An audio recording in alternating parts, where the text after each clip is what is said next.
Welcome to Anyhoney. And the Newt.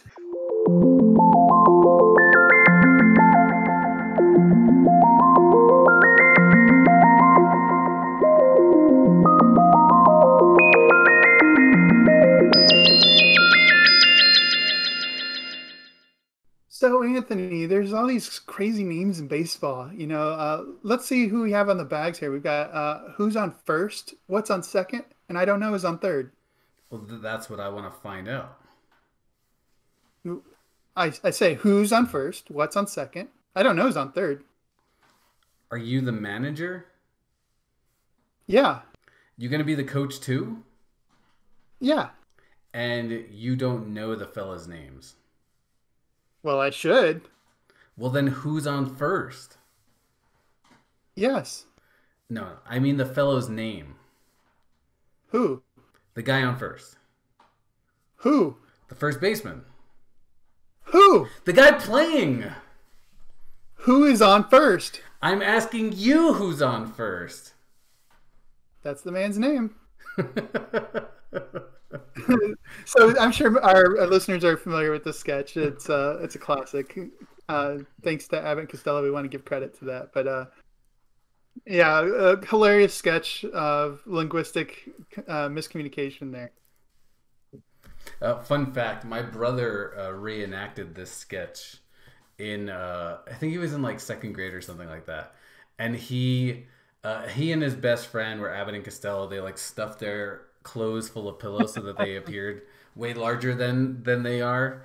And at some point, I forget which one of them it was, but they forgot their lines, and I'm backstage feeding them their lines, and they keep like looking over at me, totally like breaking kayfabe, but at the same time, it like added to the sketch somehow. It was really really cute. It's awesome. Yeah, I love that sketch. And so we broke up this episode last episode. We were discussing language and the relationship of language to thinking, and went too long, as kind of I suspected we might. And so we're going to pick up a second episode here on the same topic. Let's hope we can contain it within a second episode, because I already know there's like 8 different tangents going on in my brain today. Like I don't know's on third. Yes. So just to kind of pick up from where we left off, we were talking about the kind of strong claim that some people have made in regards to the superior hypothesis, which is the idea that language influences our ability to think and determines what we can think about. And that's the strong claim, is that it determines that we can't think of something that we don't have the language for. I think we can reject that. I think the consensus among experts is that that's too strong of a claim. A more nuanced version, and you were kind of giving an example of this at the end of the last episode, is that if we don't have the language to talk about something, it can be really hard to think about it, to get a grip on what it is that we're trying to get. It's kind of ephemeral. Maybe it's slipping between concepts, or we're using old concepts that don't quite fit, and so we get frustrated with how it's not really expressing what we want to express. So there does seem to be maybe limitations that are developed, or that are that impact our thoughts, and that when we do have a name for something, when we can be specific, it seems to facilitate and generate a lot of new conversation and allow a lot more growth. We see this in the development of the sciences, as we introduce a new topic and hypothesis, and it starts out kind of vague, but as we start observing and naming our observations, we can have a common shared language in order to make more sense out of that hypothesis and experience. Yeah, and I think to that point, I don't know. Remind me if we're gonna save jargon for a little bit later, but but I did want to quickly touch on it, because when I teach science communication, I basically tell people, or facilitate people to introduce jargon a little later, like in their communication strategies, because one, you don't want to overwhelm your audience. So if there's too much new information, it becomes a distraction to what the message actually is. And to that point, you want to start your communication strategy from a place of using simple language that helps build up, I'll use the word narrative, but a lot of times with science information, It's more about trying to demonstrate a point. The Mhm. data is reflecting this, or we're trying to show that, this method here is better than this one because of this.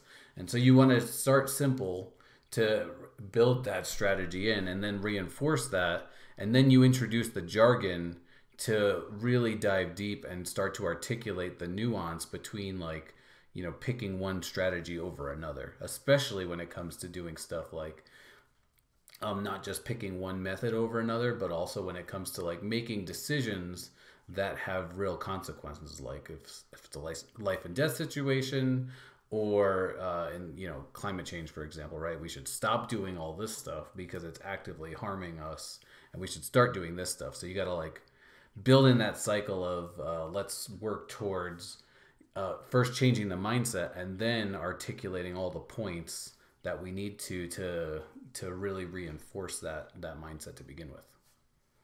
Yeah, I think it's a good point to bring in jargon to talk about the development of jargon and why maybe there's been resistance to talking about it in common conversations, but why there's a benefit. So a common narrative is that philosophy does all the thinking until it becomes sophisticated enough to spawn a science. And so it's kind of a backhanded compliment, right? Maybe in philosophy they raise a bunch of questions, but when we finally develop enough of an understanding of what it is that we're trying to ask and have a subject that we can orient our language and experiments around, then it becomes a science. But there's something to every branch of science has its own sophisticated jargon and language, right? People would often in college or shortly after be kind of, I don't want to get into philosophy. It's too much technical jibber jabberish. I don't understand all those terms. And I'd have to remind them, well, yeah, but there's very technical terms, a lot of Latin used in medicine. There's a lot of technical terms in law. There's a lot of technical terms in marketing, right? There's even business, sometimes we've even made fun of kind of the marketing uh, talk, right? Yeah, there's a kind of market speak that people use to shorthand conversations back and forth.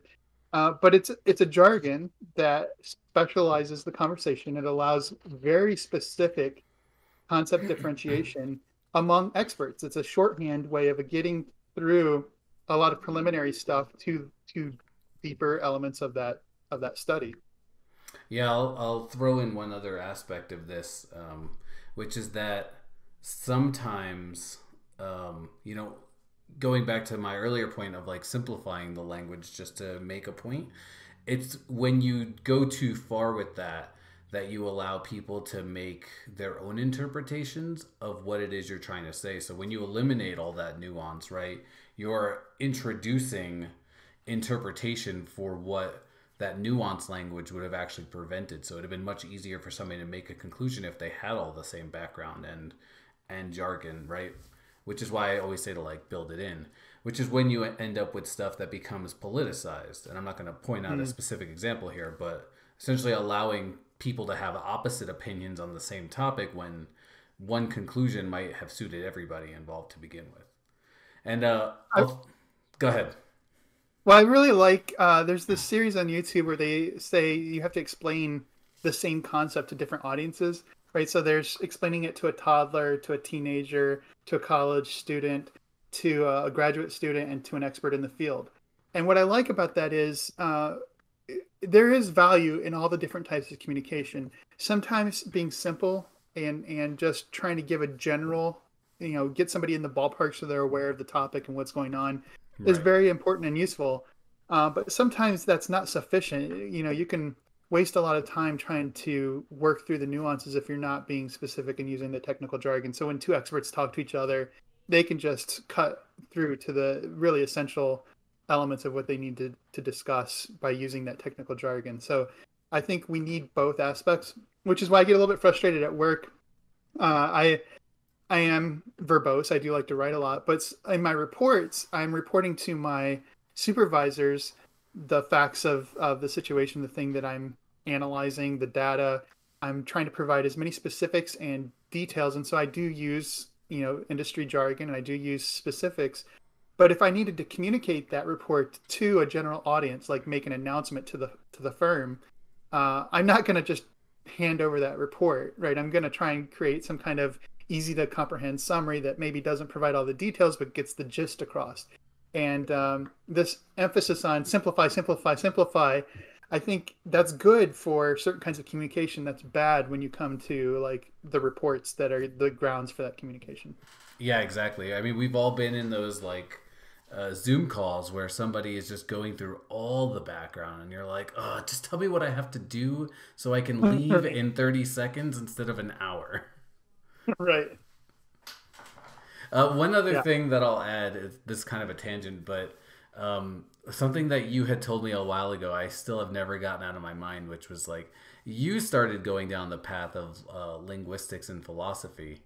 And one of you'll have to tell this story better than I can, but this pushback that you receive when you try and like argue over the nuance, because in philosophy it's extremely important to make sure that the language usage is correct, because it leads down different pathways just by making subtle changes in the language.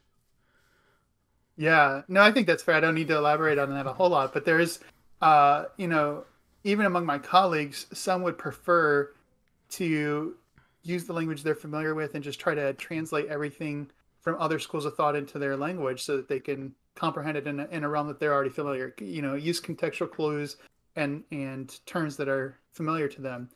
But the problem is that those are loaded terms. A lot of them have uh, implications for how they're used and how they fit into the system. And so if your concepts don't break down in the same way, then you can lose stuff in translation. And so I always felt like it was really important to try and get into each school of thoughts like language. Even if you didn't become an expert on it, I think you needed to understand the basics to understand how are these concepts related. Maybe something sounds completely absurd if I translate it into my language where those connections are unnecessary or don't exist. But if there's like important problems that are being worked out in that avenue of study, those conceptual relationships are extremely important and delicate. You're you're just speaking nonsense right now. It's all just semantics. Me talk pretty. As long as we're plagiarizing, I feel like I almost ripped off Sedaris there. But so I did want to bring up one example. So we've been talking about jargon and how it's useful, and yes, we're both have been in academia and kind of endorse professionals and expertise and specialization, which can be off-putting, I think, to people who are like, I don't have access to that. I don't care about that. I just need to go earn my paycheck and support my family and that kind of stuff. And I get that.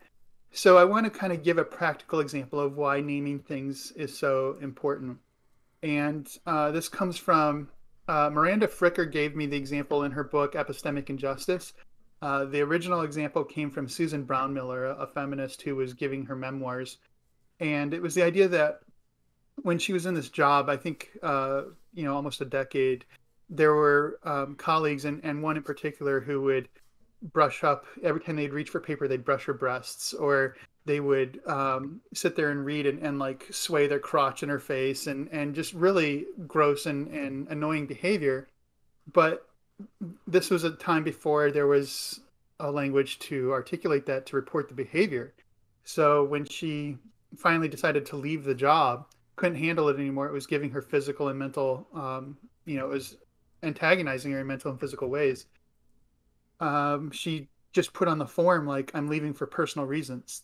She felt like she was being singled out for it. Didn't think it was a shared experience, didn't have a name for it, just felt uncomfortable. And as a result, didn't get any unemployment for her departure from that job.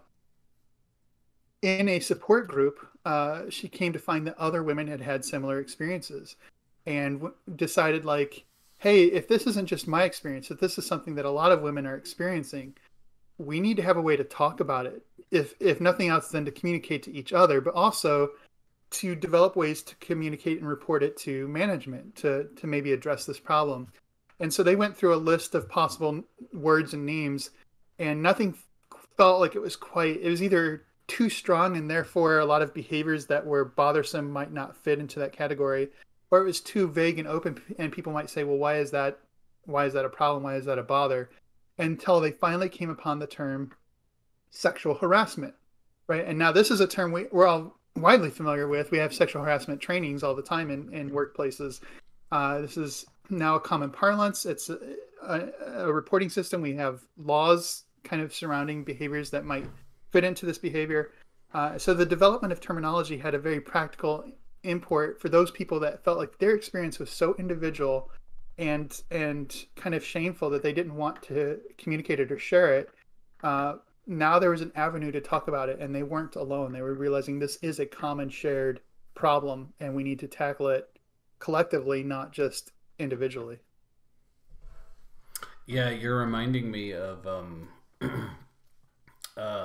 the I forget which Supreme Court case but it was around obscenity, I believe, where the judge famously said, I'll know it when I see it. Was And this the People versus Larry Flint or something like that? it was, I actually just looked it up. It was Potter Stewart, Mm, obscenity in Jacob Ellis versus Ohio, okay. in which in explaining why the material at issue in the case was not obscene under the raw test and therefore was protected speech.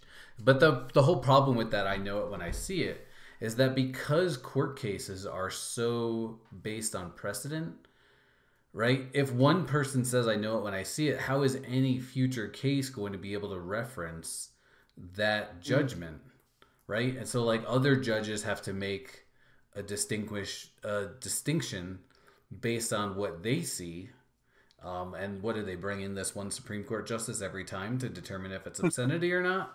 What about when that person dies, right? And so, like in your example, having the language at least allows us to create categories around certain things, whether they be uh, things that are desirable or undesirable, and allows us to further categorize them into levels, right? This is why we don't just have like murder for everything. There's like mhm. aggravated assault and manslaughter, and so all these different bins of explaining how when somebody is dead because of another person's hands, there's different punishments that are associated with that stuff.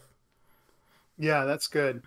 I've said this, I think, in a couple of different episodes, but one of my favorite um pieces of knowledge or wisdom from Confucianism is Confucius's claim that the beginning of wisdom is to give things their proper names.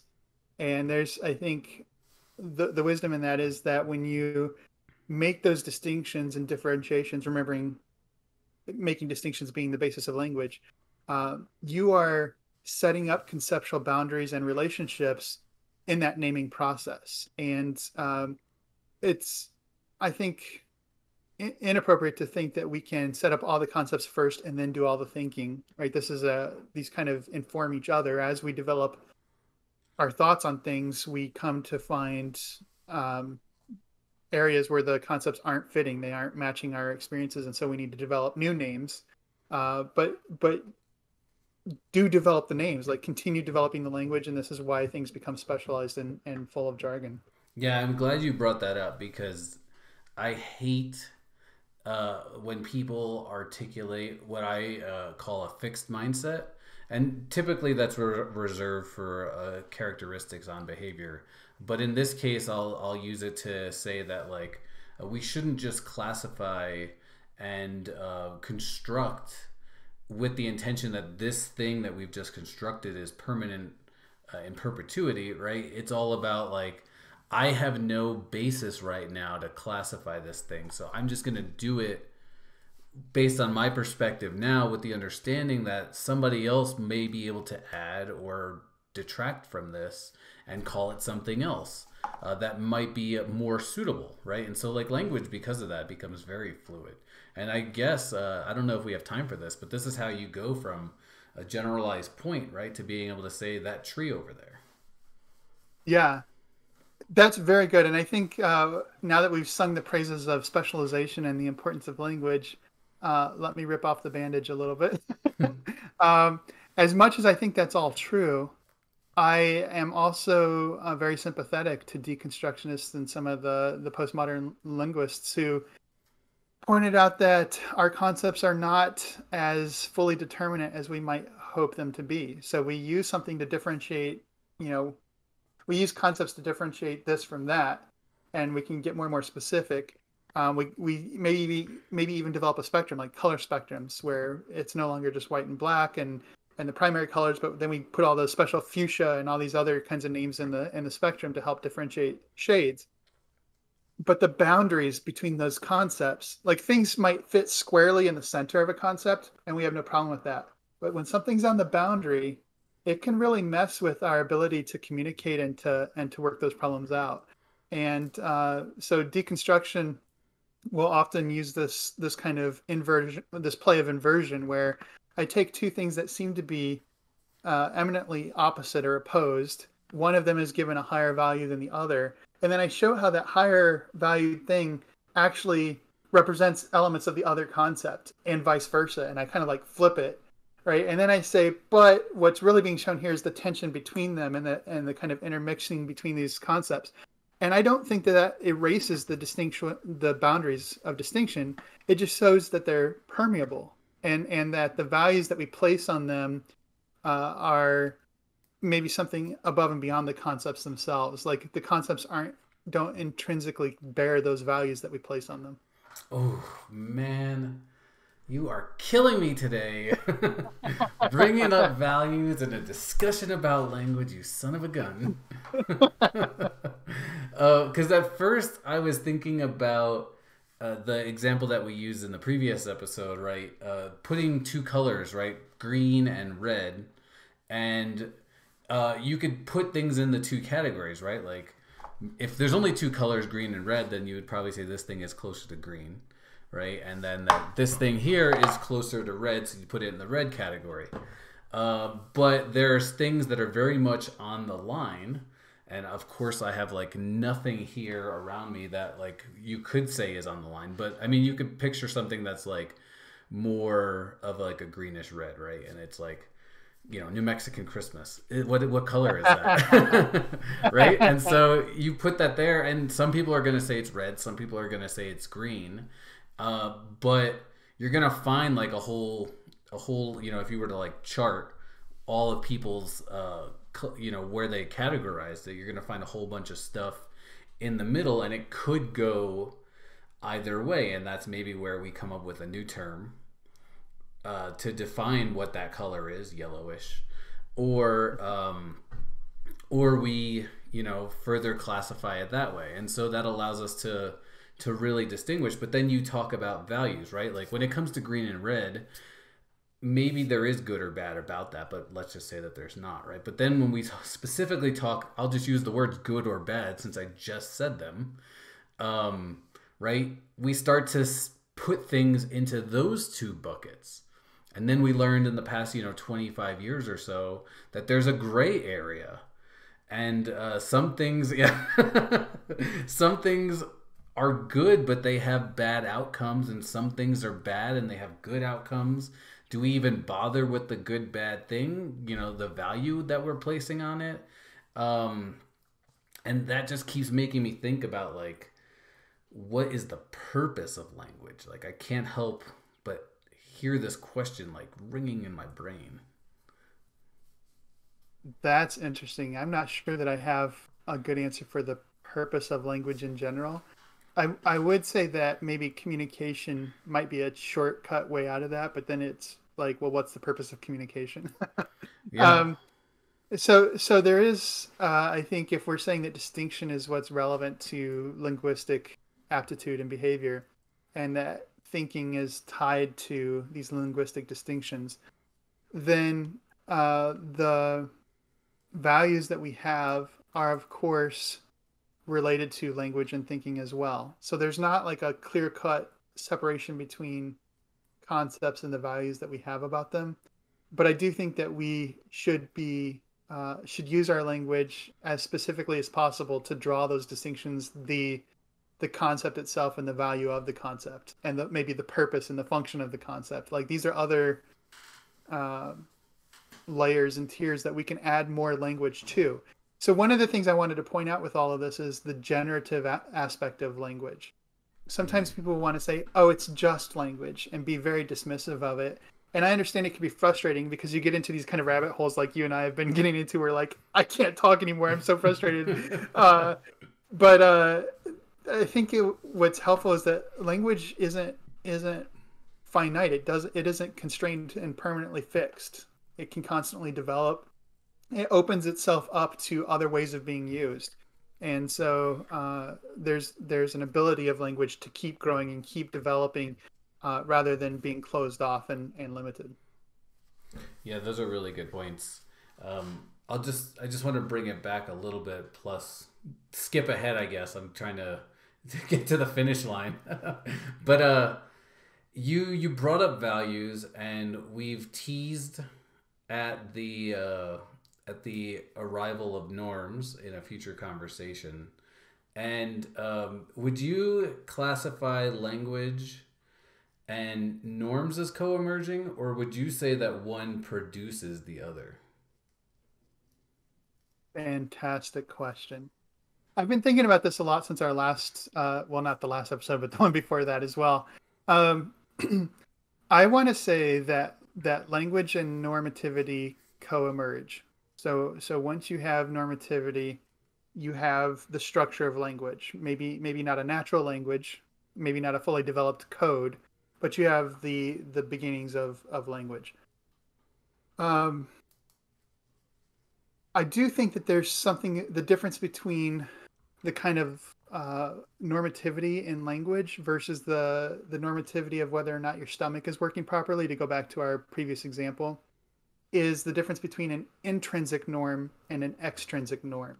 And this was something I had a hard time articulating before. I think uh, language, the normativity, is the concept is a normative thing.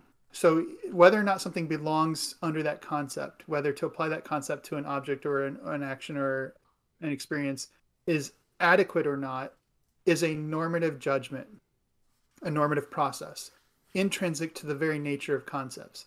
Whereas a stomach digesting food just does what it does. And then we can evaluate based on observations of a bunch of stomachs and doing statistical normalcy, whether or not that stomach is functioning the same way as other stomachs. It's a comparative kind of, it is malfunctioning because it's not digesting the food in the same way that other stomachs or a stomach of its typical condition does do it, right? But the normativity there is based on an observer making a comparison versus something intrinsic to the stomach itself. Yeah, that makes sense. And so, what I'm guess I'm just trying to get the definitions straight here. When you characterize something like as cup or as blue, is there any normativity associated with that or not? I want to say yes. And what the normativity is something that has to be elaborated in the practices of using those concepts.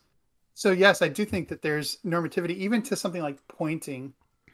We've used this example of looking out past the finger, looking past the shoulder. The normativity there isn't about my arm, right? But it's what is trying to be differentiated is something there, right? But which there? And so there is a appropriate there to look for versus an inappropriate. So the normativity is inherent in the practice of trying to interpret and follow the finger.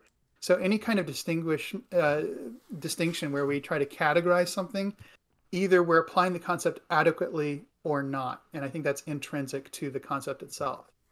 Yeah, that's interesting. It's like, and maybe it's less apparent because it happened over, thousands, millions of years or whatever, right? The learned behavior of looking at the point instead of the shoulder, or, maybe it was a tail or something else that we used to do.